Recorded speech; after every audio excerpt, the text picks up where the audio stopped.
All right, all right, all right. Bold Frickin' Perceptions is back. Today's a good one. I'm actually on camera for the first time. I'm seeing myself. Maybe this might make me slip up. I don't know. We'll see what happens here. But I'm also seeing BJ Clock on the other side. BJ, how we doing, brother? How's it going, everybody? I'm blessed, man. Can't complain. It's good It's to a be big here. Thanks fan. for having me, my friend. Absolutely. A little pre-Thanksgiving recording. We're gonna get greedy tomorrow at the dinner table, eat everything in sight. So today we're going to give you some Yeah, food for thought mentally. And BJ, absolutely. I'm going to give you the floor here just to introduce yourself, kind of who you are, what you do, brother. Yeah, dope, man. I'm BJ Klock. What I do a wide variety of things, but I'm an investor, music producer, businessman, CEO, executive. I run a marketing company. I make hit records. I do a lot of different things as far as business, marketing, distribution of royalty assets. You know, Also, I'm a motivational, inspirational influencer. I kind of started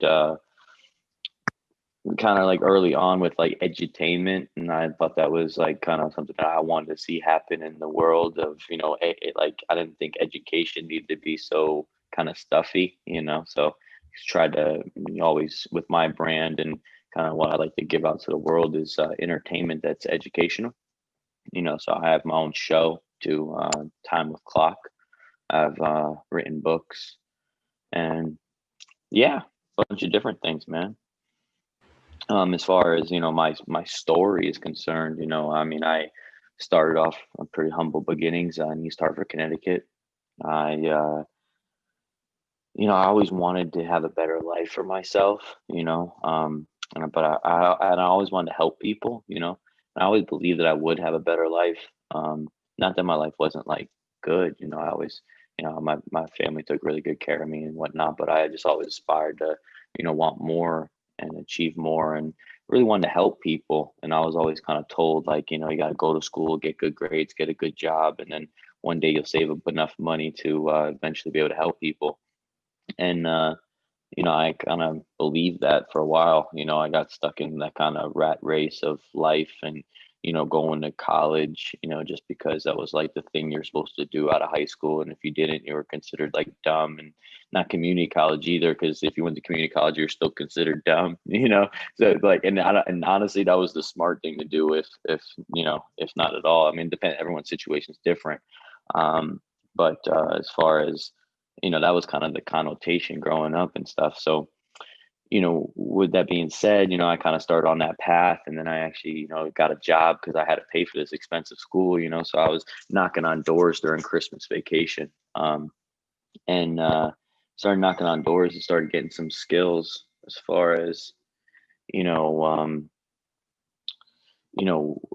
just like I learned more during the winter knocking on doors in Connecticut. Obviously that Connecticut winter, knocking on doors selling cable services is not like, I don't wish that on my worst enemy, but it's definitely a character building experience, and I went from not being able to even remember my name when I knocked on the door, the first door, forgetting my name, to, being able to, save people money on their cable bill and, you know, um, and make some money for myself. And, it was kind of the start of my entrepreneurial career. And, I was learning more in that kind of Christmas break that I was just like, than I did in school. I was just like, you know what, I dropped out after my, like halfway through my junior year.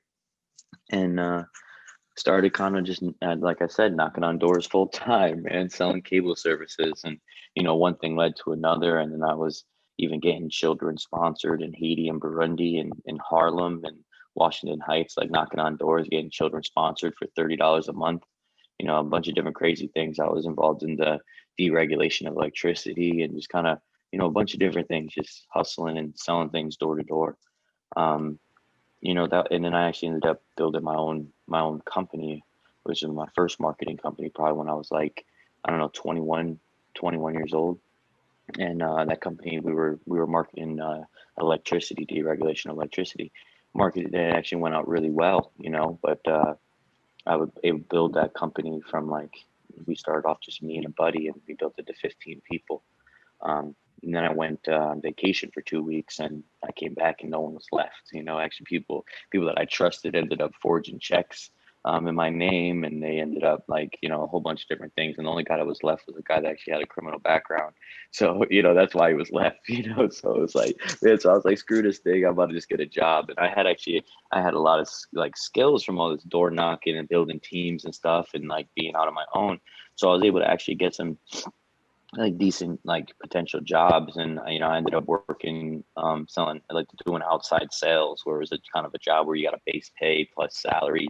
So by like 22 years old, I had a job that was paying probably base pay like 60 grand plus commissions and stuff. So like at that point in my life, man, I felt like I made it. It's like, but then it's like, because a lot of my friends hadn't even been out of college yet, and they were still in college. I already had like a job at a corporation, and then I soon learned that like in certain corporations, stuff like that, it's not all about just selling. There's like different corporate environment stuff, and so I just kind of like, it wasn't the vibe for me. I mean, I bounced around from job to job, and it just wasn't ever the right fit. I sold a bunch of different things as far as like linen services, sold copiers and business technology stuff, so a bunch of different stuff. And I got involved in some multi-level marketing companies, like we traded forex, just like a bunch of different stuff.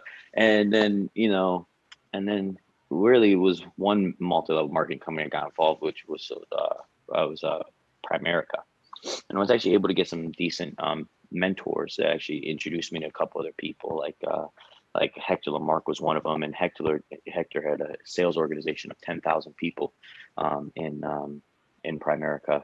And then Hector told me to listen to Jim Rohn and T. Harv Eker. And this is I had listened. I had first stumbled across like kind of personal development, probably when I was like 20, 21 years old, with Napoleon Hill's 16 Laws of Success. But what was interesting about that is when I actually found that, I actually read it, and I read it with skepticism and almost kind of like a little bit of like kind of mad about it, because I wanted to write the law of success. So I was kind of knuckleheaded, So instead of just reading it and doing it, I wanted to create it, right? So I was trying to prove it wrong for those like kind of 4 years, and life was all right, but I definitely was not achieving the way I wanted to achieve. So when I came across Jim Rohn and T. Harv Eker, Jim said, the first 6 years of his economic life before he's met his mentor at 25, he wound up broke. Second 6 years, he wound up rich, and I met Jim at 25, and I'm glad I did, man. I really plugged into what he was saying, and I listened. And actually, I met him after he died, man. I met him on YouTube, so it wasn't even that I met him in the flesh. I just watched his YouTube videos, his seminars, but I took it very seriously. I watched it 4 or 5 hours a day, at a point in my life where people, everyone around me probably was like, you got to go make some money, or you got to go, do X, Y, Z. It's like I was actually tapping in, I was kind of disconnecting from everything else around me and just tapping into the personal development and becoming a better person.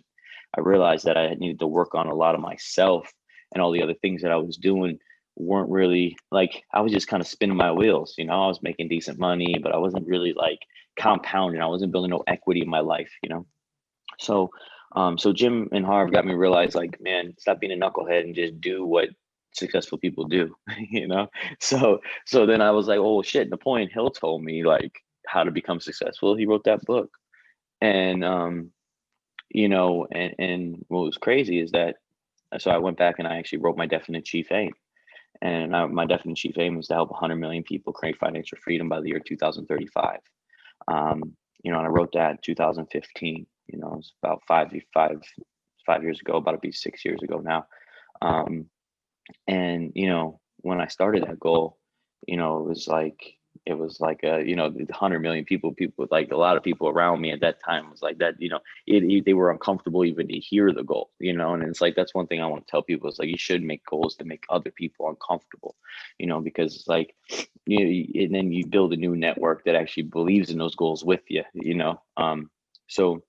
So I started on this, and I mean, within 4 months, I actually, started learning how to blog and, create websites, and actually started my first company, which was called the Financial Freedom Creator. And obviously that came from wanting to create financial freedom for people with my definite chief aim. So got a lot of mentors that were telling me, help others pay their bills and your bills will disappear. So I started thinking, okay, so this kind of rhetoric of, you help enough people get their dreams and your dreams will come true. You help enough people get what they want, you can have anything that you want. So I started thinking, okay, well, who's got bills in my community? And at that time, I thought, well, business owners, they got bills and they got money, right? So I was like, well, how can I help business owners? Well, they got bills, so if I got to help them pay their bills. So I was like, all right, well, if I could help them pay their bills, well, I got to get a copy of it, right? How am I going to help them? So what I did is I organized a system to get a copy of people's bills. And what I did with those bills is I went around to all the different suppliers in the area of that particular service, and I told the supplier of that service, I told them, hey, I'll make sure that these guys go with you if you can get them a better quality service for less money. And then pay us every single month, they pay their bill. So the whole system cost nobody any money, and it was building passive income. Because that's another thing that Harv Eker got me to realize is that, I didn't need $1 billion. $1 billion is nice, but what I really needed is enough passive income, enough money coming in that covered my expenses. If I could make enough money coming in that would cover my expenses, well, then I'd have financial freedom. So, so I started creating this system of creating passive income with light bills and gas bills and telecom bills and merchant processing bills and just helping business owners save money. I helped, I just, one of the first business I helped was a small pizzeria. I helped save them like 700, 800, $900 a month, something like that. And it didn't cost them nothing. And then you do good things for people. I mean, then they introduce you to other people. They were just a small little restaurant, but they sold the pasta sauce into a bunch of big grocery stores, So then they introduced me to all these people, and we ended up having all these grocery store chains, and a lot of good things started happening. And how I was able to make that business success, the financial freedom created successful, was using social media. So, I started thinking, this was before people were doing social media for businesses. I started thinking, well, if I did this for myself, imagine if I did it for someone else that was actually already got a good business going on, what would happen? So I started doing social media for businesses, um, and that was like really before that was even a thing. One thing led to another, and actually caught the attention of some people in Beverly Hills that were very successful business people that wanted to be famous on social media. They heard what I'd been doing and they wanted to meet me. So I came to LA originally on a 3-day business trip, and then I actually never left. We ended up doing business with them and a bunch of other different people in Hollywood, and really helped a lot of people grow large engaged audiences on social media. It's been a pretty awesome ride. And because of what we've done on the social media end of things, we've been able to really turn that into now where we've been helping so many different artists and actors, actresses, and now we actually have a distribution company where we actually distribute music and different royalty assets. And we help artists make money on their stuff, and so we help a bunch of different businesses market, monetize, and I just do what I love to do, man. I love helping people, and I'm just of a very service mindset and mentality, and I just try to service the many leads to greatness. So I try to and try to get as many skills as I can get, and build a team who's also very skilled, and then see how many people we can serve, and just serve as many people as we can. Unfortunately, we can't serve everybody, but we try to do it the best we can. You know what I mean? And you'd be amazed at what you can do over 5, 10, 20 years. No, absolutely. And you'll get there. You will get to serving every single person on planet Earth one day, of course. That's the goal. Yeah, That's the goal. yeah, But yeah. I thought Hopefully, God will. I thought it was interesting because you started this by saying, or in the beginning, not the start, but Hmm. it's interesting because we talked about this on our phone call last time. It's Hmm. the simple things that the successful people say, or the successful population that we often overlook, maybe because Hmm. it seems so simple. And at the time, you were a knucklehead, a self-proclaimed knucklehead, and you wanted to write the rules of success instead of just taking what's available to you as a resource and just emulating it. So Yeah. when did this happen where you had that mental shift where you were like, you know what, I'm going to listen to this shit? Like, Well, there was a couple different things. It was Jim. I was reading books like also the Richest Man in Babylon, and he touches on some key things in there. He says, don't consult the brick maker about jewels. Consult the jeweler about jewels and the brick maker about bricks. And for a long time, I was bringing jewels and I was asking brick makers their opinion. So I had to stop doing that, like, I mean, even when I was doing the social media stuff early on, I was asking people, hey, like, what do you think about this? Could this actually be a business? And like, no one saw it, you know what I'm saying? So it was like, I had to really just believe in what I was doing was right and was good, so you got to really just like, and like you touched on when it comes to, simple things that work are simple, and simple is I guess I think it gets confused because like simple and easy are used so much together, but in reality, simple isn't easy. Simple is actually hard. It's hard to be simple, right? To simplify something down to its most, quintessential form, and um, complex is easy. You want to complex the hell out of something that's really easy to do. But making something simple is simplicity is the key and the goal, and that's why simplicity and being in purpose and definiteness of purpose and actually figuring out what you're here to do and what you want to accomplish and just writing that down, no matter how big it is, no matter how crazy sounds right now, just coming up with that is like a great way to get going. Until that point, I've been fortunate enough to actually witness the change in others now, and I've noticed the biggest change when I see when people actually change is when they write that down, when they write down what their definite G fame is, when they get very clear. And then the beautiful thing about that is if you're super clear on it, you know what that helps? Everyone else get clear on it. Now other people know what your definite G fame is. So if they know what it is, they can then help you. You know what I'm saying? Like people cannot help you if you're not clear. There's plenty of people in this world that actually want to help you, but they can't waste time, energy, and effort, and they can't get you clear. You know what I'm saying? So really clarity and simplicity is important. We want to simplify everything, and we want to be very clear to what we're trying to accomplish. A lot of people they think if they do this thing that they're going to get this thing, but it's like, no, why? They're not related. You know what I'm saying? Like you go for that thing. You know what I'm saying? Like a lot of people think if they get famous they're going to get rich. That's not true. You know what I'm saying? Yeah, you want to get attention for your brand and whatnot. It's beneficial, but just getting attention isn't going to be a byproduct of money. You have to serve people. You get the attention, so then you can serve them. You know what I'm saying? And then getting rich is a byproduct of service, and organizing the distribution of a solution. So you know you got to be very clear because you're going to get what you're after. The thing is a lot of times people are focused on what they don't want, and that's why they get it.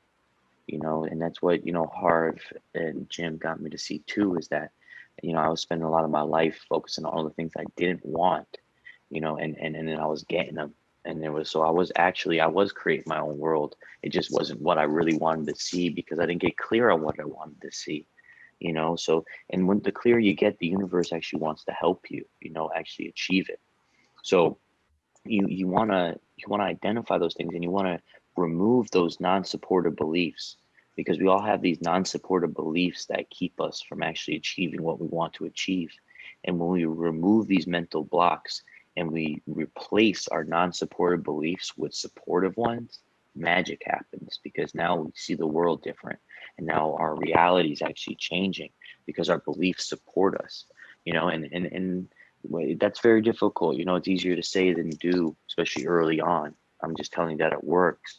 And there's probably going to be a lot of people in your current life that maybe will think that you're maybe like looking at the world with rose colored glasses or something. And, they don't understand it, but like that, like expectation supersedes reality. What we expect to happen supersedes what actually does happen.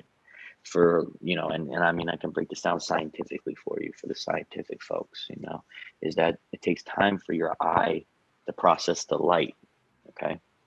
So there's a break in the frame. Your brain is filling in the black part with what it expects to see in the next frame.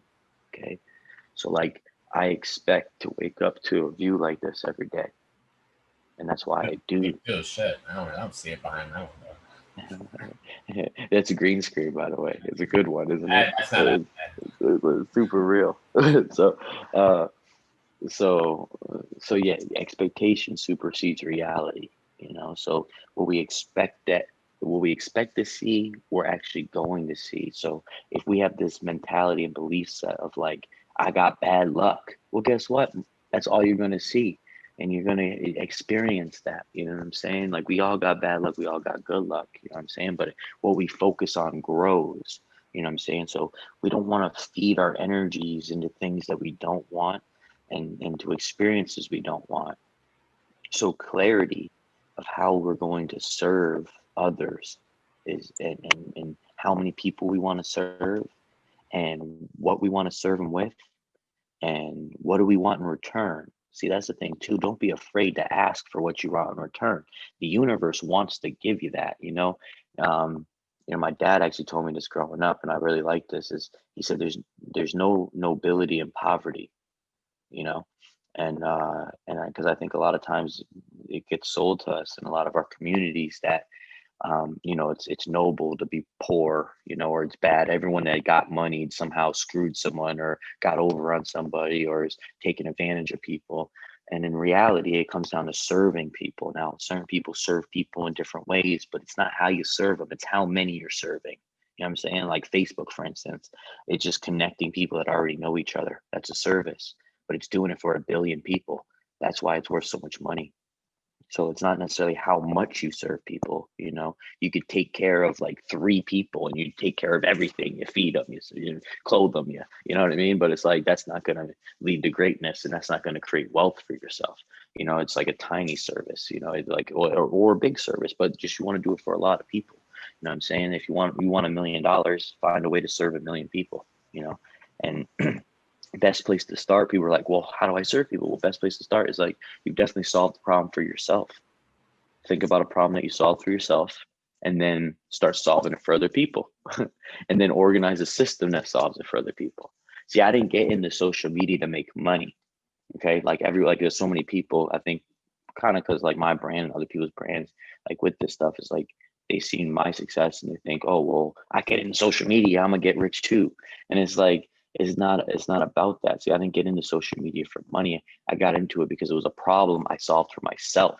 So I solved the problem first for myself, and then I was like, oh shit, this really was a problem that I had, and it took me from obscurity, and took me out of obscurity, made my life a lot better. Well, shit, if I do that for other people, well, that's gonna benefit them. So that's what I did.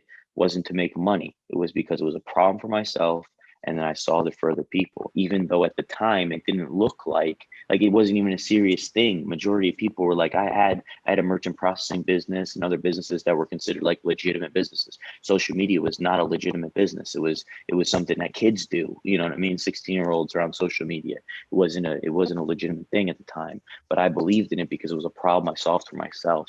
So one thing I can encourage everyone that's watching this is, you've solved special problems for yourself, or you know someone who solved the problem for you. Even if you haven't solved the problem for yourself, you know someone who solved the problem for you.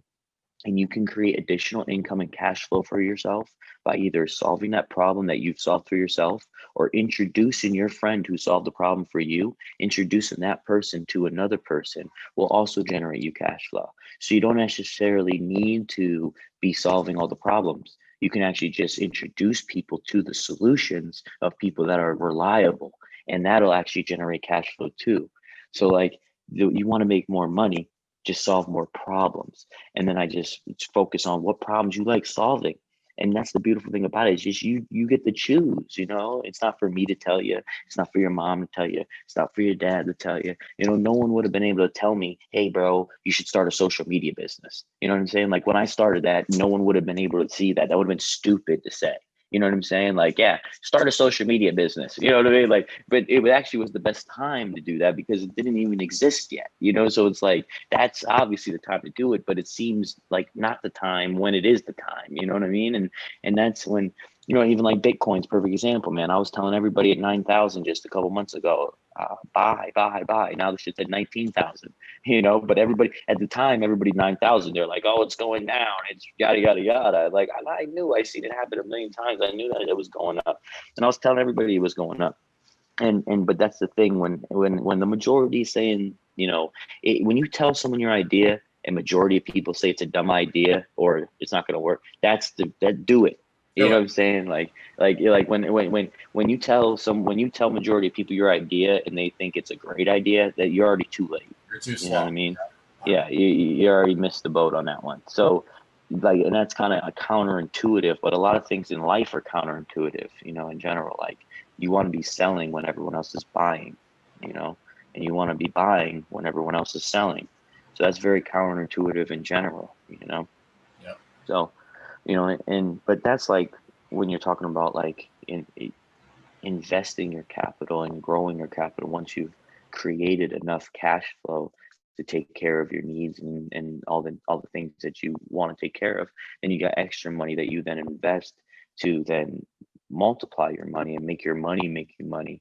you know um I think a lot of times, like even early on, I thought like you could just earn enough money, you know what I'm saying? But it's like you can't like there's not an amount that you need to know what to do with money, you know what I'm saying? Like just earning it is not enough. That's one step, and that's good step, and you look like way better off than everyone else like when you learn how to make money, which is serving many people. Once again, you make money by serving many people. How you serve them, that's up to you. Figure it out, but just serve many people and you make a lot of money. um, Once you master the art of making money, it becomes easy. Money flows to you easily and effortlessly. That's a great affirmation. Money flows to me easily and effortlessly. My inner world creates my outer world, right? So when money starts flowing to you easily and effortlessly, as it sure will, right? You got to find out something to do with it now, and you got to put it somewhere where it's going to grow and multiply for you. And a lot of times, honestly, the things that you think like the things that you actually are the smart moves to make, majority of people would tell you that's stupid. you know so it's like you don't you just got to kind of listen to your inner heart and do things for the right reasons, you know what I mean, and invest in things you believe in, at the end of the day, like, and like a lot of people can make money on something, but if you don't believe in it, don't get involved in it. You know what I'm saying? There's plenty of opportunities in this world, and if you take advantage of one opportunity, it's not necessarily just that you're missing out on another opportunity. You know what I mean? There's only so much time and so much space. So leave your options open and then take advantage of the opportunities that are for you. You know what I'm saying? You don't need to chase down crypto. You don't need to chase down fucking forex. You don't need to learn how to flip money in some crazy scheme. Like you don't got to do fraud, and you don't got to do all this stuff, man. You just got to solve problems. You know what I'm saying? Straight up, man. And the problem can be simple. The problem can be complex. Don't make a difference. Just solve a problem for people that they actually is in demand. That problem that they actually need. Everyone thinks about a business. They're like, I got a good idea for a business. That right there, a bad place to start. Okay, a good idea for a business. There's no good idea for a business. There's a good solution. There's a problem that people have that I would like to solve. That's a good business. You know what I'm saying? Everybody thinks, oh, I got the next genius idea. It's like, what problem does it solve? You know what I'm saying? And if you can't say it in like 30 seconds or like even shorter, like a line, like if you can't say what you do, then you need to get clearer on that. You know what I'm saying? You 100%. know? So let me jump in here because obviously you have a lot of different business ventures that you've built up. Money is literally flowing to you effortlessly, like you're saying with Mm-hmm. the affirmation. So I want to zoom in on the social media because Mm-hmm. you jumped. This is fascinating because you jumped on this before it got big, before social media got big, and you saw a problem that you could solve before Mm-hmm. social media in itself was a popular solution. Let's say. So Mm-hmm. where did this come from? Where did you find this? What's going on here? I just got to get filled in because this is unbelievable. So I mean, it really came down to, man, I come from a place where there's like a lot of crabs in a bucket. It's hard to get people to believe into something. Like everyone's very skeptical. So at the time, Twitter was a platform where people like, even the news was talking about Twitter, and like Twitter gave you this kind of like, um, I don't know, authority in a way. Okay. So when I saw that kind of like happening in the world, that Twitter was giving you this kind of authority, right? I was like, man, I need to get some authority so people will fucking listen. You know what I'm saying? So I started, I just didn't sleep, man. You know what I mean? I had freaking, you know what I mean? I started off just following, unfollowing people. I think everyone's kind of been there, man. And, I started off doing that on like, it was my personal Twitter account turned into my Twitter fan page. I think that page still is like following like 30,000 people, that doesn't have by accident. And I didn't even have any like real tech skills at the time. So those all manual, you know what I mean? Like my LinkedIn shit, I got 20 something thousand connections on LinkedIn, and that was built all by sending manual invites. You know what I mean? Like, so it's like there was a lot of sweat equity early on of just like connecting, going hard, creating content. I was creating these memes with positive affirmations. It did a good job of like brainwashing me with all the really good positive quotes and how I wanted to live my life. And then I also put luxurious things and different views and what things I wanted to experience, watches and clothes and all these different kind of things. And I understand the subconscious mind. So I wanted to see these positive words, and I wanted to see these things this lifestyle that I wanted, because life's all about lifestyle. And so, so when it came to that, it was, I had to use social media to build this influence. It's like build influence. I actually own that trademark, and that's like what Avicite's motto is because that's what I kind of coined that phrase, build influence. No one was even saying that. How long do you own that? For a while, like so I gotta stop saying it. No. You can say it as long as you want, man. You go ahead. You can use it, but no, I just trademarked it because because like we were always using that word and like in influence. It was interesting actually when I was thinking about it. Actually, it's funny. I was actually when I thought about it originally, I was going to actually use get influence. And I was talking to a friend about it. She was like, "Nah, build influence." And yeah, so build influence. So I think if we went with get influence, it'd be funny because I think maybe more people be using the word get influence instead of build influence. But that's neither here nor there. But so when it comes to this whole build and influence thing, I needed to do it for myself because no one would listen. So I started just taking the information that I was learning, good information from Jim, T. Harv Eker, Napoleon Hill, soaking it up, learning. And I was taking that information because I didn't know I didn't know how to create financial freedom, but I knew these dudes did. Right. So I took that information and I started sharing it, giving value, because a lot of people, there was nowhere to get this value at the time. So I was like, all right, well, I'm going to start putting it out and I'm going to share the good stuff that helps me. I find something that works for me. I'm going to share it with others. And I started doing that, started sharing that stuff. And that's really where, it all started. And then once I developed a large audience from doing that, I then realized the value that I kind of foresaw that would happen, like for whatever reason. And then there was also another time too, like kind of in the middle of this was like when kind of Instagram took over from Twitter. I also like that was another good kind of move on my part. Is like I was really focused on Twitter, and then like right when the kind of like I was right on this trend actually. I even look back at the Google Trends and you can see where Instagram crosses Twitter, and like a month or two right before that like kind of phenomenon happened, I was already kind of on Instagram, and then I was able to kind of take advantage of that. I wasn't on Instagram like super early. I didn't get on Instagram till like 2016. Um, but I already had a lot of skills, and I already had a solid, decent audience from Twitter.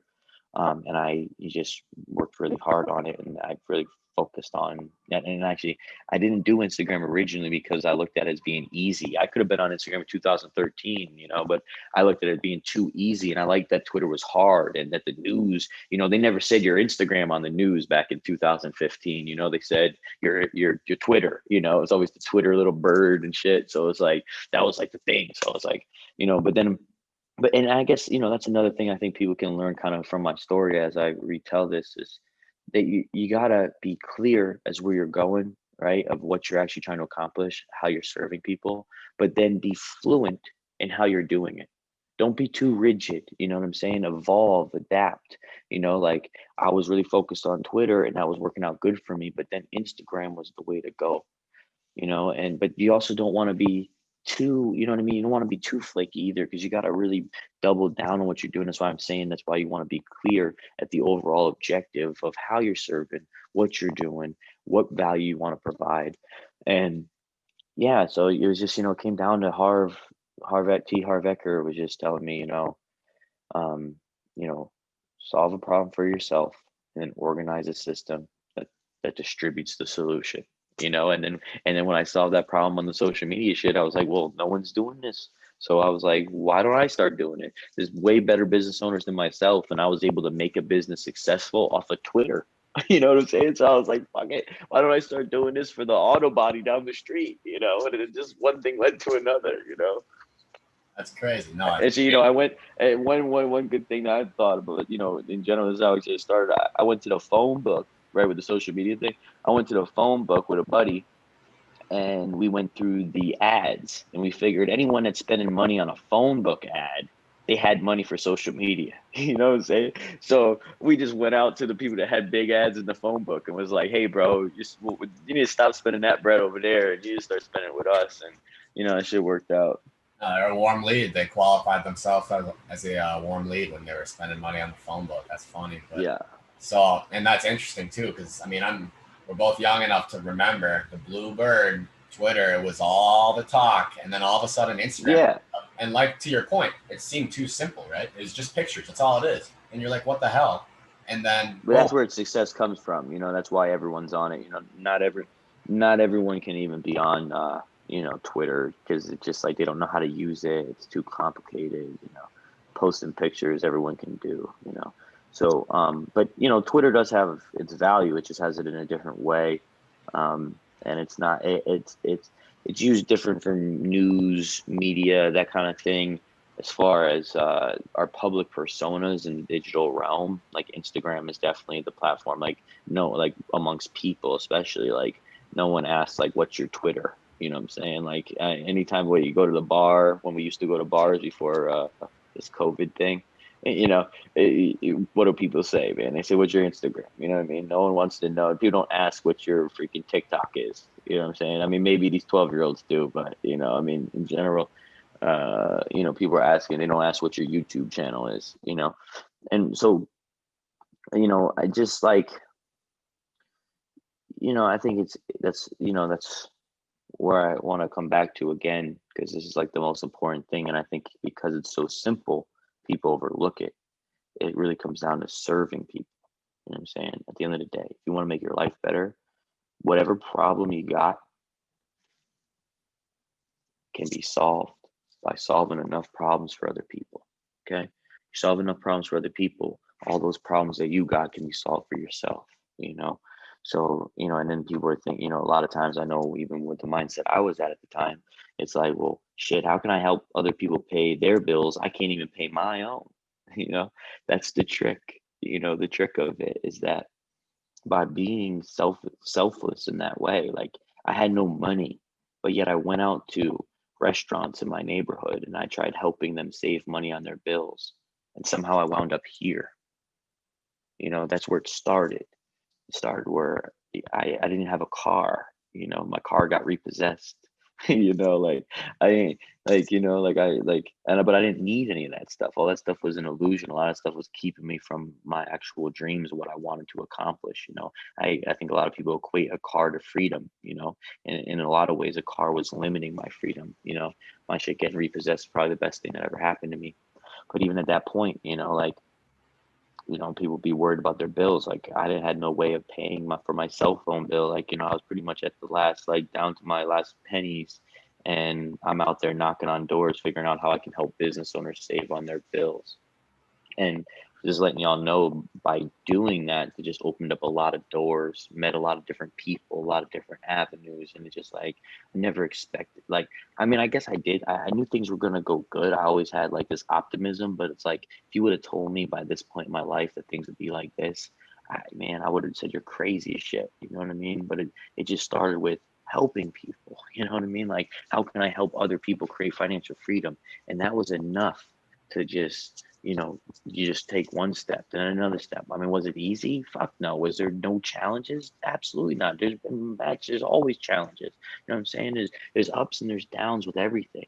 But when you have clarity in where you're headed and what you're here to accomplish, it just goes a lot smoother. The universe can help you, so just get clear of how many people you want to serve, what you want to serve them with, and what do you want in return, and when will you have it done by.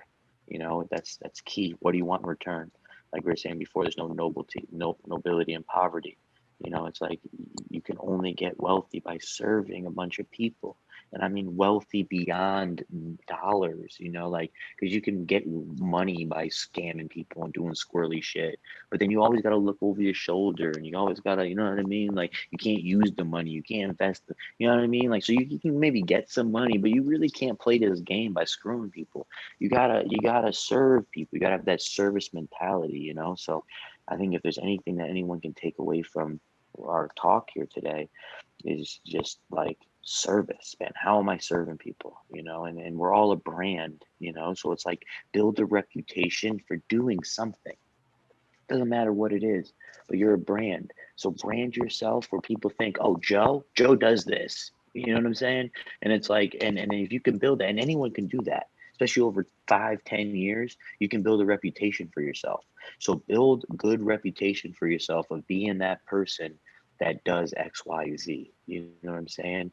And if you do that, you're only going to have a lot of success in life. You're going to experience all the things you want, all those things you want to buy, and all the byproducts, all that stuff. You know, a lot of times I think another thing is, you know, people set goals and they're like, I want to buy a Lamborghini. And it's like, yeah, that's cool and all, but there's not enough emotion in that to really get you going. You know what I'm saying? Like, if you want the Lamborghini, you can get the Lamborghini, bro. Just how many people are you going to serve for it? You know what I'm saying? Like, how many people? I'm going to serve 1 million people.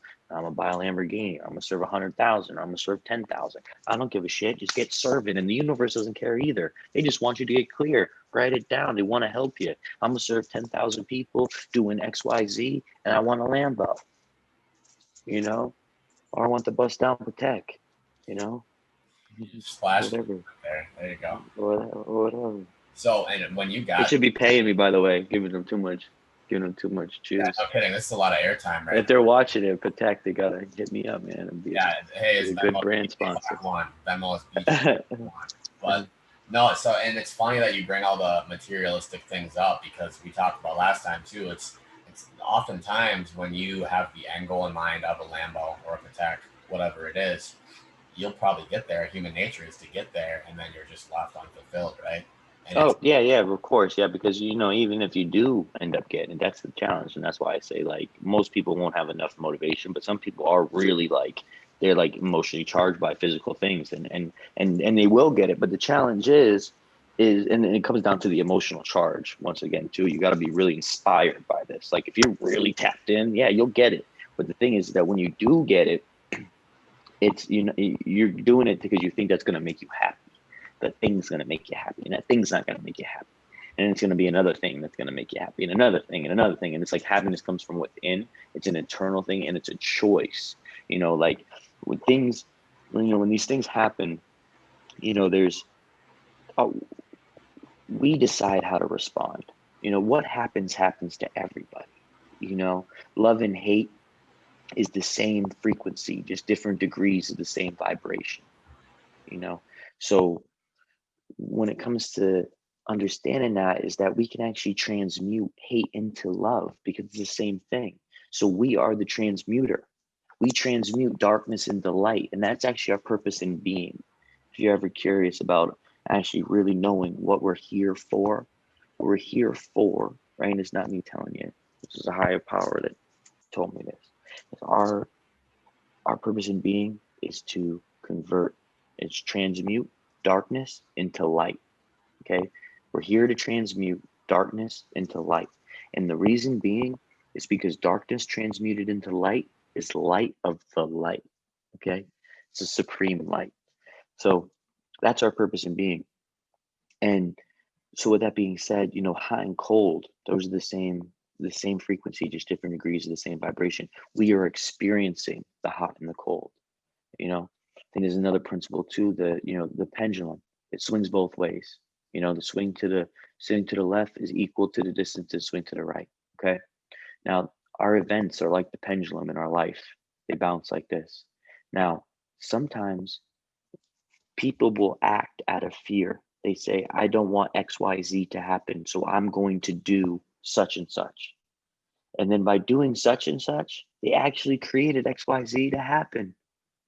See, sometimes no action is better than no act and better than a action. You know what I'm saying? Like no action is sometimes better than a action.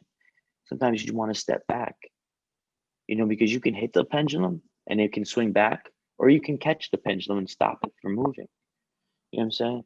So it's like how we experience the world is how we choose to experience the world. And on your point there, love and hate, same frequency, darkness and light, positivity, negativity. We Yes. talked about this last time as well. Well, It's darkness and light are the same thing. say yeah, same thing, different frequencies, correct? Let me get Yeah. this in mind here. Yeah. Right. Is that actually in the end, even the darkness will become light. Like out of the darkness comes light. Got it. So with that being said, I feel like the easier thing to do is to look at the negatives or to hold on to the negatives or to be Oh scared yeah, if you want. it is easier. Yeah, for sure. Definitely is easier. And if we do what's easy, life will be hard. If we do what's hard, life will be easy. And why is it so hard then? Explain to me why humanity has such a hard time with this. Well, all right. This is the best way it's been explained to me is that man is a star bound to a body. Okay. And only through struggle and toiling thy utmost shall the star within us bloom out in new life. So, like, only through, and also another axiom is that earth must resist man, else man exists not. So, like, man strives off of this challenge, off of, um, like, if things are too easy, we feel unfulfilled. There's this, like you have to essentially, like, nothing worthwhile is really easy at the end of the day. It's like you need a challenge, and if we don't have one, we'll actually create these challenges in our life. Like, we'll actually sabotage ourselves because, like, life's too easy in a way, like, because it's pretty easy to get what you want, like, when you tap into it.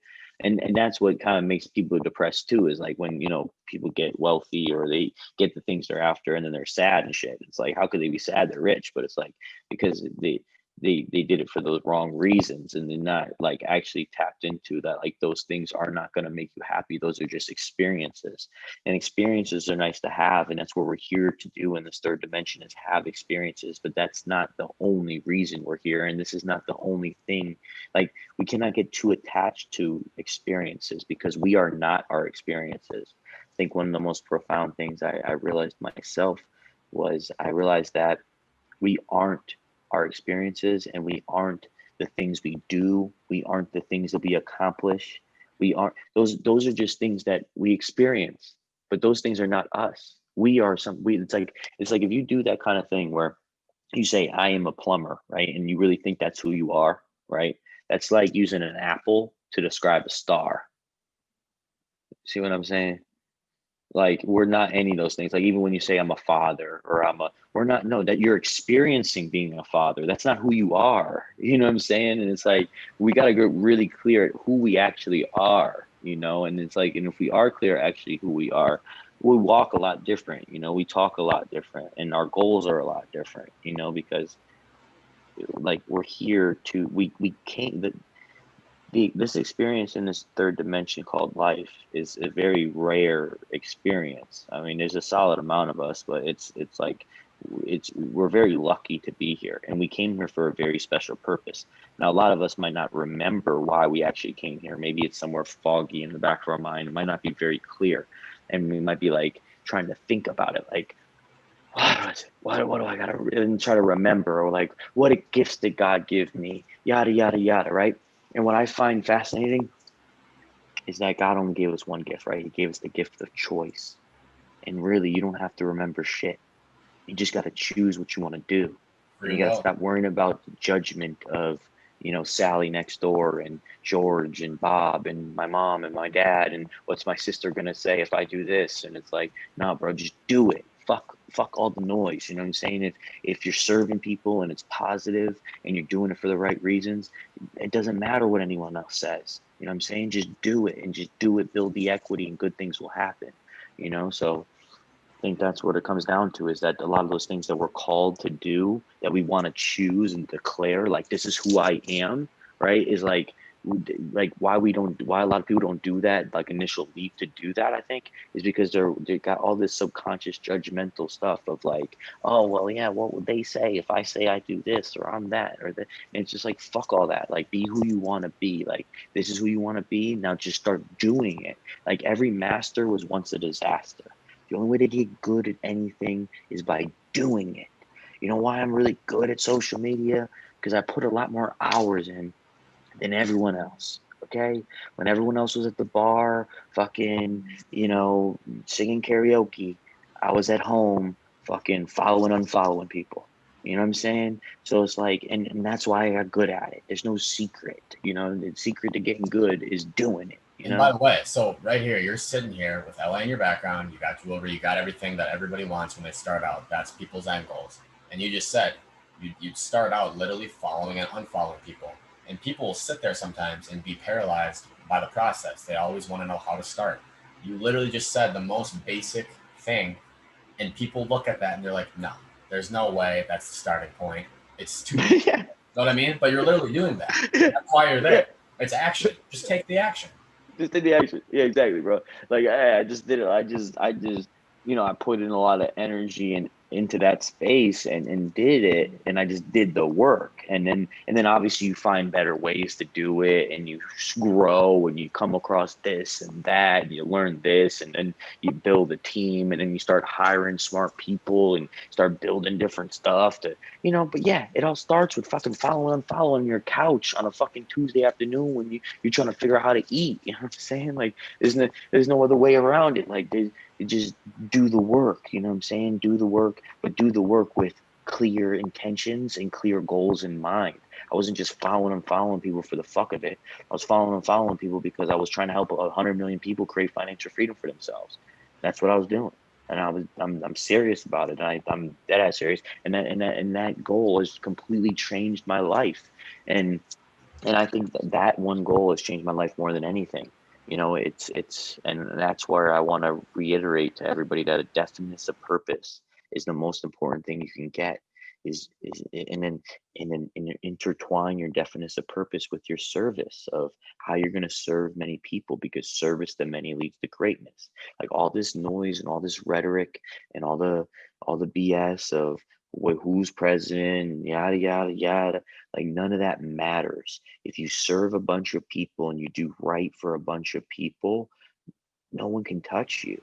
Okay, period. And all those people that you like think that you want to be in touch with, right? Those people will come to you. If you have a lot of value, everyone that you want to meet will eventually come to you because they want your value. You know what I'm saying? So it's like I've been in so many rooms that, like, I quote unquote don't belong in. And the reason why I'm in those rooms is because they got what I want. Some of them might not even like me all that much. I'm kind of loud. I peacock it. You know what I mean? I make motherfuckers feel some type of way. You know what I mean? But I'm there They're because dangling around. they want what I got. You know what I'm saying? It's the value. You know what I'm saying? And no one can take away all that work. You know what I'm saying? They can't. They like. You know what I mean? They can hate you all they want, but if you do the work, they can't stop you. You know what I'm saying? And they're gonna have to fuck with you. You know what I'm saying? So just do the work, and that's undeniable. So there's no shortcut. That's the shortcut, is do the fucking work. Instead of dicking around right now, do the work. You know what I'm saying? And what is the work? The work that you want to do. Like, that's the beauty of it. Like, what work? Like, the work. You know what I'm saying? Like, you choose the work. You know what I'm saying? That's the beautiful thing about it. Like, you choose it. I don't want you to do anything you don't want to do. I don't do that, and I don't suggest anyone else does that either. Shit, hire someone else that wants to do that shit. Have them do what you don't want to do. Right. No, and you can't complain. You can't sit there and complain. And you just said, okay, so there's BS going on, right? There's COVID, Yeah, presidential yeah, election shit. Some yeah, people will just let that get to them and just disrupt their entire life, change their entire yeah. reality, when really you're the Well, because they got an excuse. Some people are looking for excuses. Other people are using this as an opportunity to really start their own thing. You know what I mean? So, it's kind of twofold, man. I mean, everybody's kind of pushed to online now too, so it's making online like even better. I mean, from a digital marketing perspective, business has never been better. But it wasn't like I didn't get into it for that. You know what I'm saying? It's like the thing is like when you when you do things for the right reasons, you'll start seeing that the universe ends up helping you out in a lot of unforeseen ways. You know what I mean? Like you start stacking the deck in your favor where a lot of good things are happening. And it's like, and that's how you can end up moving mountains. And it's like, you moved a mountain and people are like, well, how the hell did you move the mountain? And it's like, well, because you got really clear, you know what I mean? You got clear of why you wanted to move it. You know what I mean? At the end of the day, everyone's so caught up in how do I move it? How do I move the mountain? And Right. it's like, you know how you move it? You know how you move it? You figure out a big enough reason why. If you got a big enough reason why to move it, you'll figure out the how. The how is easy at that point. You know what I mean? Everybody's trying to figure out the how. How am I going to get rich? How am I going to do that? How am I going to do this? How am I going to do this? And the reason why you don't know how is because you don't have a big enough reason why. Okay. So if you want to succeed, get a bunch of lists of reasons to do well. Okay. The more reasons you got to do well, the better it is. Majority of people aren't having successes because they just don't have enough reasons to succeed. Okay. That's it at the end of the day, and make goals that don't just include you. Make goals that are bigger than you. Make goals that are for the world. You know what I'm saying? You tell me the universe and God isn't going to help you do a good thing for a bunch of people that he created. You know what I'm saying? That the universe created. Like I say, hey, I want to come through and I want to help all these millions of billions of people. And he's going to be like, nah, I'm not going to help you with that. He's going to fucking help you with it. He wants to help you, but he can't help you if you're not clear. That's the thing. You got to get clear, and then everyone will help you. I'll help you. Hit me up with your definite chief aim and be like, hey, man, it's my goal to do X, Y, Z, and we'll get it slapping. You know what I mean? But you know how many people actually have it that clear? Fucking few. You know what I'm saying? You can count them on one hand. You know what I'm saying? And it's like the people that got clear definite chief aims. This is like people like Steve Jobs, right? Steve Jobs, his definite chief aim was to put a computer in your pocket. And they laughed at him. They absolutely Yeah, I'm laughed. sure they did laugh at him. And then, and yeah, computer in your pocket. At that time, he was saying that people were like, "How the fuck you gonna do that? You're crazy as shit." But you see how clear that is? Computer pocket, computer pocket. I mean, that's pretty fucking clear. And it's like two words. You know what I'm saying? Bill Gates. Say what you want about him. I don't really. I think he's doing probably a bunch of extra shit. But he had some clear goals. Okay, it was I want to put a PC in everyone's house.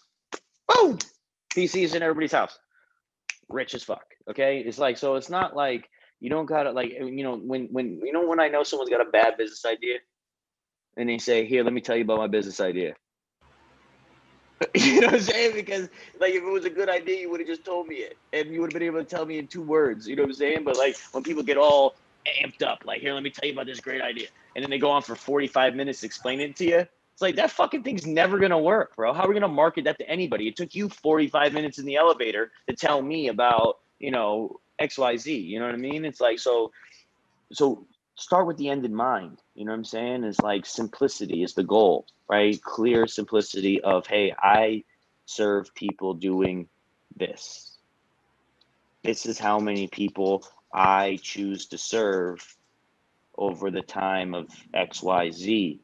And I would like the universe to compensate me for serving that many people. You know what I mean? Very simple. Wow, magic formula. Cool. You know what I'm saying? If you're looking for any Cool. kind of, like, if you want a shortcut, that's the shortcut. Get clear, man. Because even when you start getting what you want, if you're not clear, you're not going to know when you get it.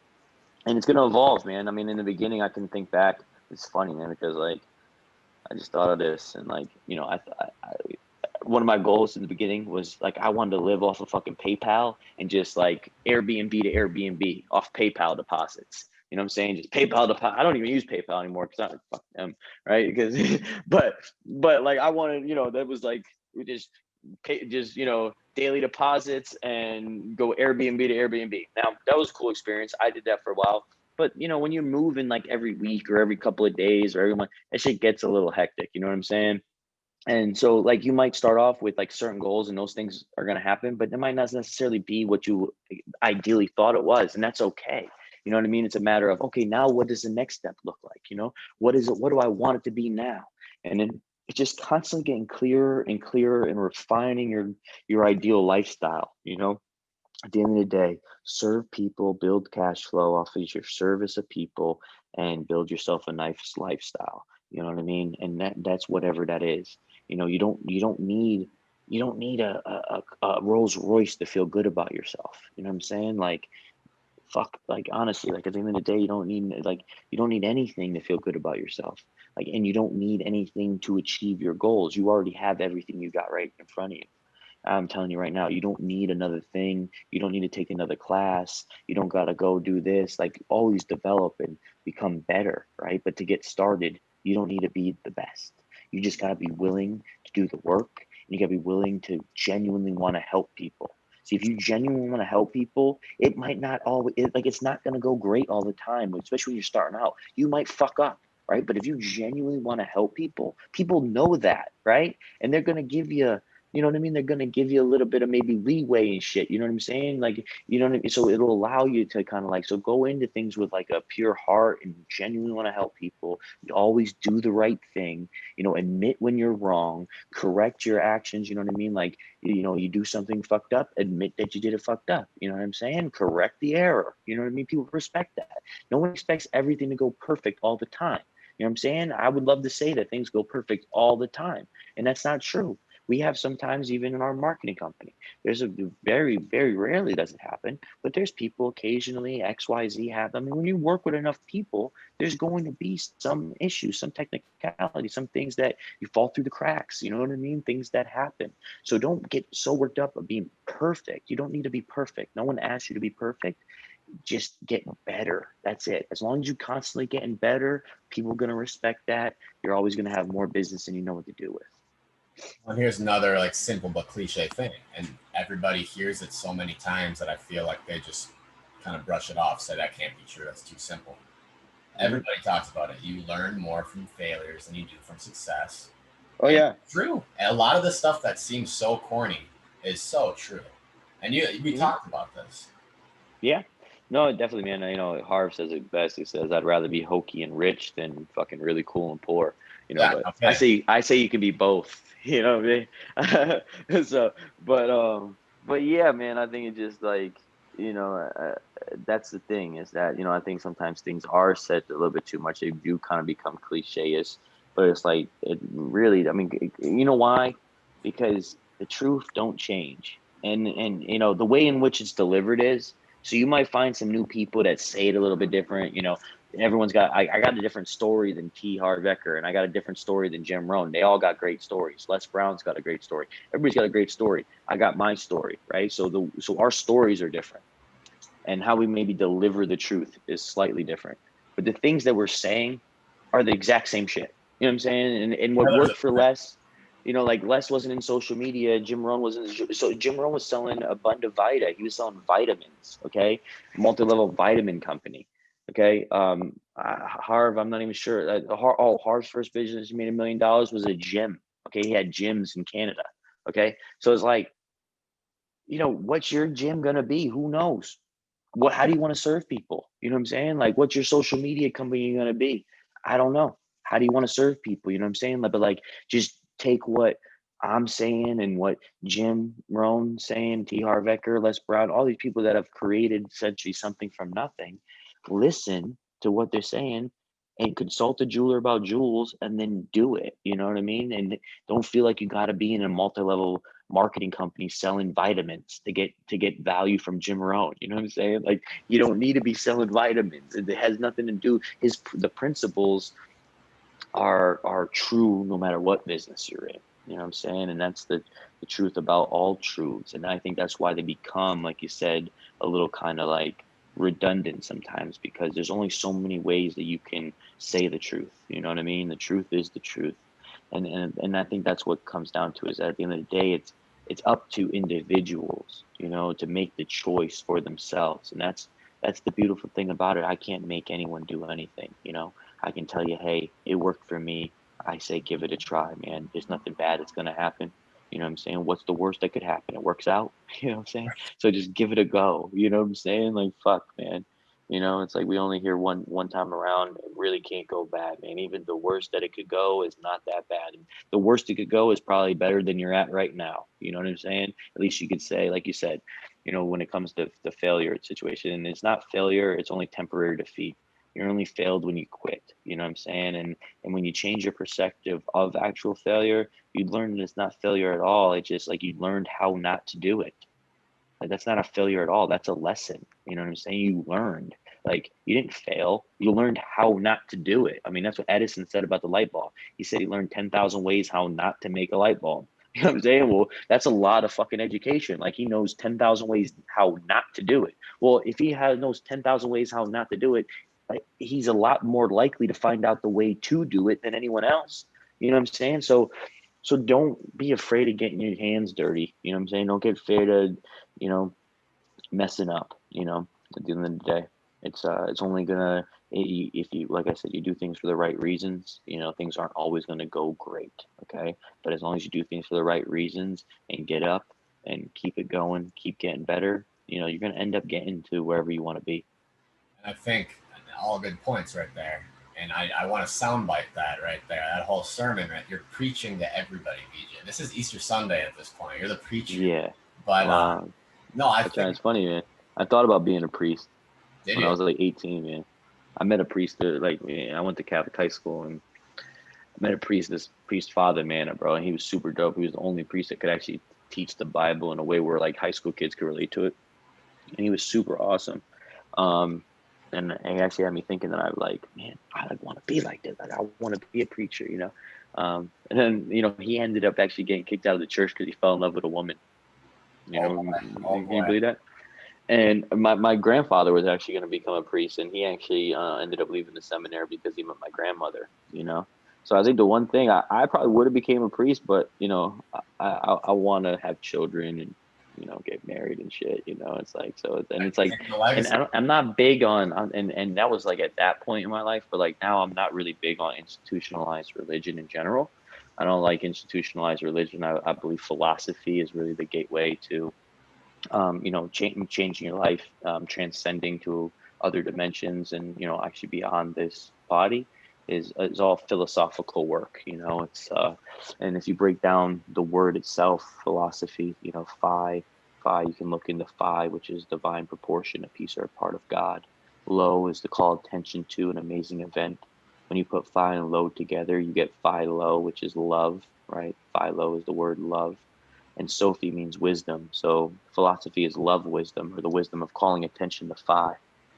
And religion itself, the word from the root is from the word relagos, which means to tie or to bind over again. So just based on the words themselves, I mean, you know, when you understand what words actually have true meanings, you know. So if you're looking for enlightenment and to, you know, to transcend to heaven beyond this body, right? Do you want to use religion, which ties or binds you over again, or do you want to use love wisdom, right? And love is God, and God is love, you know. So God wisdom, you know, philosophy. And I think it's cool because you're involved in all these new entrepreneurial industries, like social media. It's very modern. It's going places. It's the Silicon Valley of business, basically, is what I'd say. But yet, Mhm. your root thinking comes from thousands of years ago. This is philosophy. Oh yeah, man. Yeah, I mean, really, my biggest mentors. I mean, Jim Rohn, T. Harbecker, all these people have really impacted me. One of my really big mentors has given me a lot of real wisdom. Some of the things that I've touched on today that the listeners have like been like, wow, that's like really profound and deep. Like, that wisdom comes from an Atlantean priest king by the name of Thoth, right? He was actually deified by the Egyptians, and they called him the ancient Egyptian god of Thoth. Um, and he's the god of wisdom, philosophy, magic, music, rhythm, and dance. He's known as the tongue and the heart of Ra, which is the sun god. And yeah, so Thoth was an Atlantean priest king that lived about who knows how long ago, but he wrote these emerald tablets that are supposedly 50,000 years old. They were translated back in 1920 by Dr. Doriel. And what's really fascinating about these tablets is not only do they give us really profound wisdom about who we are, where we're going, and why we're here, and events of the past, but it also reads in poetry and rhyme still in English to this day. So it's super fascinating. So I would definitely, you know, I tell everybody to read these. Very few do because, you know, it's not for everybody, but I still share. And the Emerald Tablets of Thoth, you don't read them once, read them 100 times. And You'd be amazed at the wisdom that will be. Everyone gets something a little different from them, but the story is pretty much it's the same, and it's very clear. He's not, might seem very kind of esoteric and kind of foreign in the beginning, but the more you read it, he's very clear. He's not. He doesn't mince his words. Yeah, like actually, like when he depicts what happened in the Great Flood, he actually does it better, in my opinion, than the Bible does. I mean, he's very clear at why the Great Flood happened, what he did, what he did during the Great Flood, all the above, So, yeah, it's been very fascinating, very interesting. So, yeah, it's funny you talk about that because, yeah, ancient philosophies, ancient religions are very important to me. I think that's one of the things that's kind of lost in our society is philosophy is not even really a serious academic principle. It's like not even taken serious in college and whatnot. I don't even think they really have philosophy classes, and if they do, they're like a joke. Um, so yeah, I like always calling that attention that philosophy is a very real thing, and philosophy creates our beliefs, which is the reality we experience. So that's why I put a lot of emphasis on philosophy is because if you refine your own personal philosophy, you will start to change your beliefs, and by changing those beliefs you'll actually start changing your reality. So if you want to know why you're experiencing what you're experiencing right now, it's because of the things you believe. So be careful what you believe. Subconscious mind has crazy powers. Gamma Yes. Mindset. That's the best book I've ever read. Goes into rewiring your subconscious brain. I'm sure you've seen a bunch Well, of it's another one. Harv Ecker's book is Secrets of the Millionaire Mindset. I You believe. know, Napoleon Hill's book is Think and Grow Rich. It's like there's a there's a common theme here. That we're all getting at. It's like, and I love this quote by Albert Einstein. He said, "You can't solve a problem with the same mind that created it." You know what I'm saying? So like you got problems right now that your mind created. Okay, all those problems you got, your mind created them. I didn't create them, bro. I didn't come through and dump those problems on your lap. Yeah, I got nothing to do with it. You know what I'm saying? It wasn't Biden, it wasn't Trump, it wasn't none of them. They ain't dropped no problems on your doorstep. You created all those things in this fucking thing right here, right? And I had a whole bunch of problems I created, and I got problems now that I'm creating. They're different problems, and actually I like some of them, but they're still problems. You know what I'm saying? So it's like, and I'm proud of my problems now because there are a whole bunch of different problems that I had before, but they're still problems. And it's this mind here that's creating these problems. So in order to fix the problems, we need to fix the thinking, right? We got some stinking thinking. So we need to go outside of our mind and we need to figure out who solved these problems before. Oh, this guy solved this problem. He looks like he did pretty good. Look at his shit. Okay, well, why don't you ask him how he solve it? Exactly. Shit. This is why I'm glad you came on, BJ, because the whole premise of this pod is to share positivity, share Yeah. stories with people that have done it, connect the doers, real conversations. And I'm grateful you came on because people, I mean, it takes a few times for some people to really soak in knowledge and believe it and then implement it. So Well, I'm yeah, because it does. It takes a lot of different voices. I mean, I heard it over and over again a bunch of times, but it took me a lot to get it, and that's what I'm saying. Like, this didn't happen by accident. I listened to Jim Rohn and T. Harv Eker 4 to 6 hours a day for years. Okay, 4, 5, 6. I still do it to this day. I don't listen as much as I probably should, but I for years, years. Now, how many people have that much dedication to actually do that kind of work where you're listening to, and also this is the other thing too.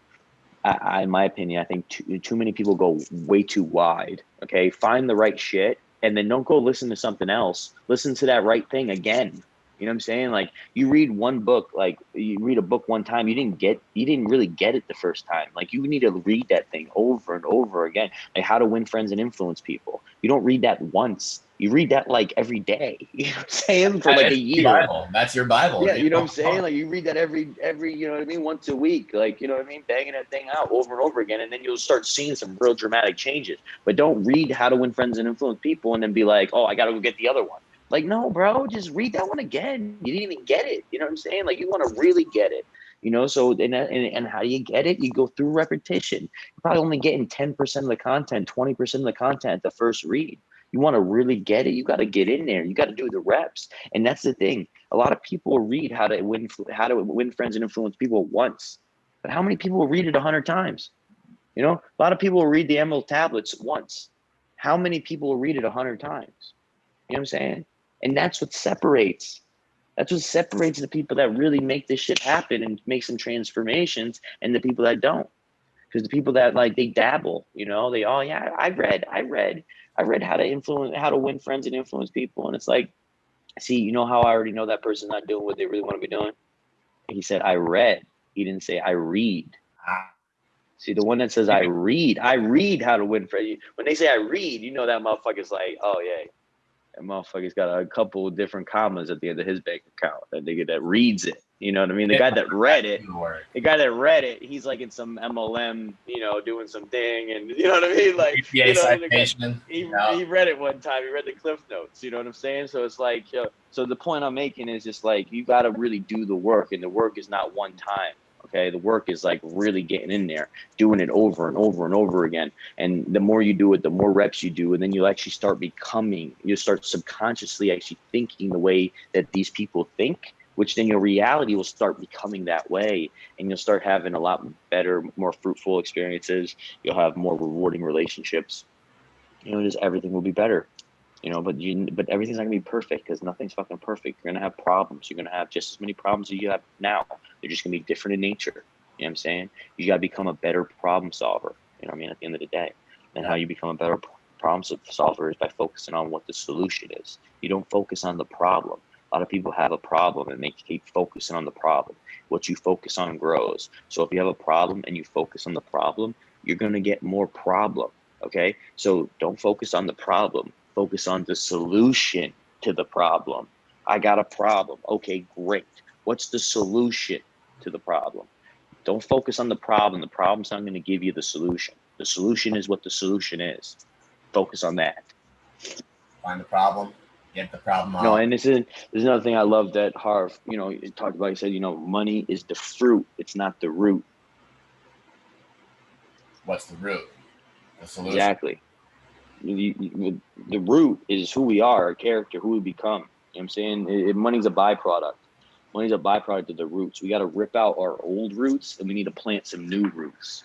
You know what I'm saying? Those new roots, those new principles and disciplines of doing the work, you know, and having a definite chief aim and, you know, doing the personal development and the inner work inside yourself to, you know, get good at managing your time and get good at talking to people and selling things and figuring out what consultatively figuring out what people's problems are.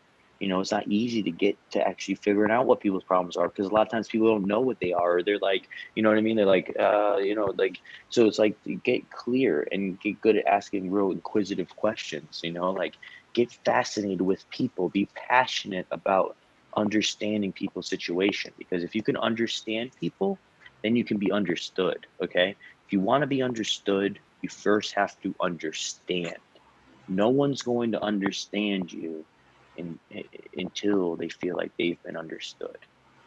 Okay. So that's why God, you know, this is kind of probably cliche too. God gave us two ears and one mouth for a reason, you know, listen more, talk less, you know, so we want to listen. And I'm definitely not, you know, Toff says this, he said, silence is a great prophet, and abundance of speech profit nothing. Huh. He said, exalt not thine heart above the children of men, lest it be brought lower than the dust. He said, if thou will be great amongst men, he said, make the heart the beginning and the end. Well, and now I'm glad that I didn't talk much this whole time because I got 2 years for you right now. Yeah, man, you've been soaking it all up, man, and that's what I'm saying. So, you know, that's really what it comes down to at the end of the day. It's like we really need to understand people if we want to solve problems for them. You know what I'm saying? So, we start off talking about service, serve people. How do we serve people, right? We need to ask inquisitive questions and get to the heart of what people are trying to do, right? So you figure out, hey, okay, this person's here right now and they want to go here, okay? How can my solution help them go in the direction that they're trying to go, okay? But you need to understand two things. You need to understand where they're at right now, and you need to understand where they want to go. And then what you do is you bridge the gap. You meet them where they're at, and then you bridge the gap. and you use your solution as the bridge. Okay, so they're here. You say, hey, I got this nice bridge that takes you over there. But you only know they want to go over there because they told you. You know what I'm saying? Yep. So everybody like comes out the box selling their service, like, "Yo, I got the best shit, bro. You had that other one, right? But you ain't have mine yet. Okay, mine is just fucking great. Okay, like that's not how you do it. All right, so how you do it is you discover where someone's at, figure out where they want to go, and then you use your solution as the vehicle or the bridge to get them there. You know what I'm saying? And yeah, that's how you properly bring value and maximize just any kind of relationship or situation you got going on. If you can understand where people are at, what they're trying to accomplish, you can then say, okay, well, how can I help them accomplish this? Boom. Bang. Man, get passionate about helping other people accomplish what they're after, and if you can do that, you're golden, man. You'll never have a problem. Bills? What bills? Your bills will disappear quicker than you fucking can save bill. Get value, baby. Yeah, exactly. We give what we get, and the universe, there's not a lack of receiving, there's a lack of asking. Okay. The universe gives us what we ask for. Okay. We're just not like, if we're not getting what we really want, well, then we're just not asking for what we want. It's as clear as that, it really is. And it's not like, you got to get rid of all those subconscious non-supportive beliefs that have you thinking that it's impossible that you could, like, because honestly, like, starting where I started, it was like, it would have seemed like it was impossible to be where I'm at today. It would have seemed like it's impossible. And what I'm about to do over the next 5 years is going to really make it look like it like completely impossible. You know what I'm saying? Like, the type of shit we're going to do is going to be like, how the fuck you started here, ended up there? How the fuck you do it? Like, yeah, I'm not doing it. It's God. You know what I'm saying? I just said, God, hey, I'm going to serve this many people. Help me out. It's it. I'm not no more special than anyone else watching this thing. I'm not any smarter. I'm an idiot, actually. I'm a little knuckleheaded. Can be egotistical. No, I'm a human being. we're both not. I'm a human. I'm a human being. You know what I mean? I'm not perfect. What I'm saying is, if I can do it, you can do it. Everyone in the audience can do it. Everyone can do it. It's just a matter of plugging into what is it you're doing. You know what I'm saying? Like, you can do it. Just what is it? You know what I'm saying? And then let me know, and then I'll help you with it. You know what I'm saying? Let's get it. Boom. Let's go. Reach out to DJ Klock. That's all I have to say. I hope everybody watches this. Everybody should watch this. You got what? Yeah. Let's check the time. This is about hour 20, maybe. Hour 20 worth of time. I don't know why. I got smarter. BJ. We're good. I hope so. I know I bored them there in the beginning with my story, but I hope they gather. I like telling them the story. Because what I think, just looking back on it myself, is I've seen that things don't always go how you plan them to go. There's going to be a lot of different forks in the road. You're going to go a lot of different ways. But if you're clear at that definite chief aim and that definite goal, all those forks and all those things, there is no right or wrong. You know what I'm saying? Like, no matter what you do is going to get you to that inevitable end. Okay, so you don't have to worry. There's no, you don't got to be scared. You don't got to live in fear. Just understand that if you're clear of what your intention is, what you're out to accomplish, the universe is going to help you and help guide you there. And, it's not a matter of if, it's just a matter of when. You know what I'm saying? So that's what it is at the end of the day, man, is, just so what it comes down to. There's nothing else to really be plugged into. I mean, if we're not plugged into that, we're going to be plugged into something else that's not going to be beneficial to our well-being, So yeah, man, I just like focusing on, what am I leaving here? You know what I'm saying? What are people going to say about me 10,000 years from now, 100,000 years? Will they even talk about me 100,000 years from now? You know what I'm saying? And I think that's some things that maybe we should all think about a little bit more too, is like, what legacy are we building? What are we leaving here? Especially with the way the technology is, the way the things are, is like, we can really document our whole existence. What do we document? What are people going to look back and see? What are our grandparents?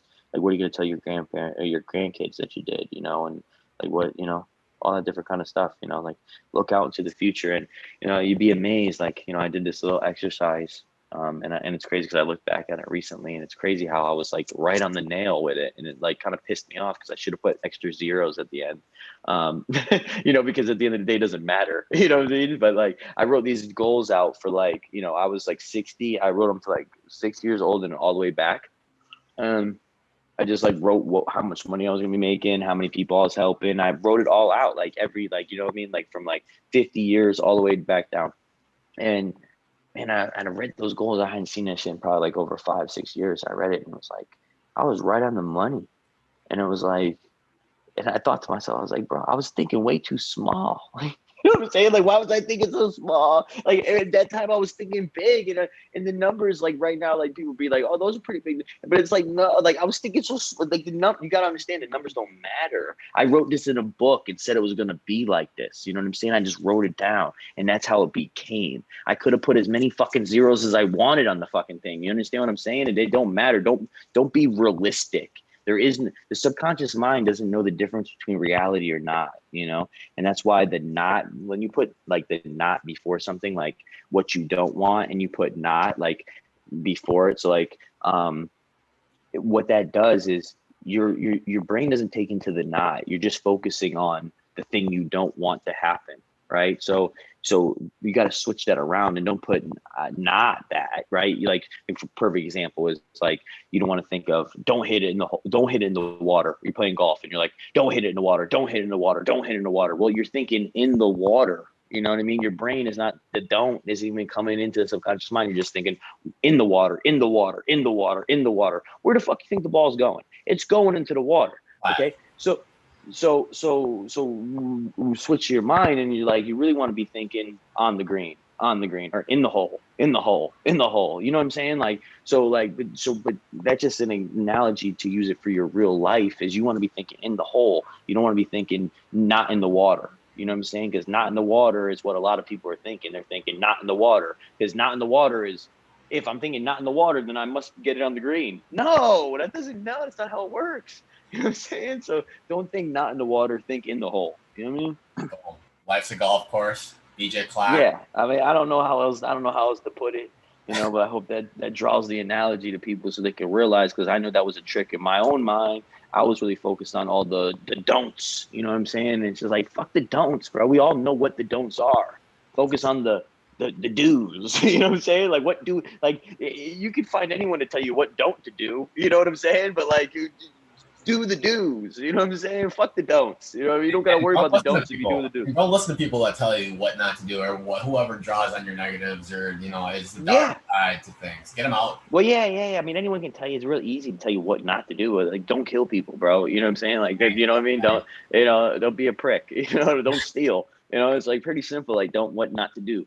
But like, focus on what to do. Is service. At the end of the day, I know there's a lot of distraction, a lot of this, that, the third, right? But if you're like, what do I focus on? And it's focus on get it better and service. You know, One of the things that Jim told me early on, he said, he said, you want to live a good life? He said, work harder on yourself than you do on your job. You know, work harder on yourself than you do on your job. And honestly, that was a major key. And working harder on myself than I did on my job. While everyone else was working on a job, I was working on myself. And that's why I don't have a job, you know? Yourself is your job. Your personal brand is. Well, yeah, what I do, like, that's the thing. I chose like when I was a kid, could I cooked up what I do now? Like, this is my ideal type. This is my ideal situation. I do whatever I want to do. I can, like, is there some times where I got to do things that maybe I like, you know what I mean? Like, everyone has things like that, but it's like, I live a very free life. I really am very blessed and very happy. And, and how that happened and how that transpired was just by putting service first. You know what I'm saying? Helping other people, you know what I'm saying? And comes down to help other people pay their bills and your bills will disappear. You know what I'm saying? So that's really what it is at the end of the day. And I mean, I'm going to beat the dead horse for the rest of my life, man. I'm just going to keep telling people this shit because people need to know, man. Because I was told I couldn't serve people until I saved up enough money. They said, hey, save up enough money and then you can eventually help people. And it's like, what the fuck? What kind of, I don't, I don't, I'm sure there's probably mad people that were told the same thing on this, that they're watching. And it's funny because the dead horse, when you keep beating that dead horse, it's the horse you need to beat. People need to Yeah. see themselves beating the dead horse. They need to see it. They need to hear it. And that's what you did here. And I Yeah, appreciate well, maybe eventually, they'll get it. You know what I mean? Because at the end of the day, man, it really doesn't make a difference to me. It's just like I want to see people do good. it. So. Right. Exactly, Well, man. beautiful, bro. All Well, right. it's been a fucking pleasure to have me on this podcast, man. I really thanks for having me, guys, today. Bold predictions, or perceptions, rather. Bold perceptions, man. I'm It's gonna make a a bold prediction right now. Speaking of that, let's get a million views on it. Why not? That's my million views. prediction. Maybe we might get them. I don't know, man. We might. We have to. I love to see it, man. We touched on some really dope stuff. So, once it is all taken care of and done, shift, send it over to me, man, and we'll get it out, man. We'll get it shared, and I think there's a lot of value in this thing that we touched on. Hope people get a lot of good, stuff from it. Yes, So sir. it was a pleasure, man. Absolutely. Thanks for Thank having you me, bro. again, dude. You're flawless. You got all this shit on the top of your head, ready to go, ready to give to people. So thank you again. Yeah. But it's it all. I just wanted to tell you, just like everyone else that's watching, is that this didn't happen by accident. You know what I mean? It just really happened by deliberate work, effort, over and over and over again. You know what I mean? Like I'm a knuckleheaded kid that came from East Hartford, Connecticut. You know what I mean? If you want to know what it looks like, just Google it. And then go to the Google images, and you'll be like, damn. I don't ever want to go there. You know what I'm saying? So you know what I mean. So it's like you can change, but in order for things to change, you got to change. You know what I'm saying? Like things ain't gonna change for you if you don't change. So that's 100%. what I want to leave y'all with today. So if you want things to change, they can, bro. And if you're not happy where you're at, you can move. You're not a tree. Okay. Boom.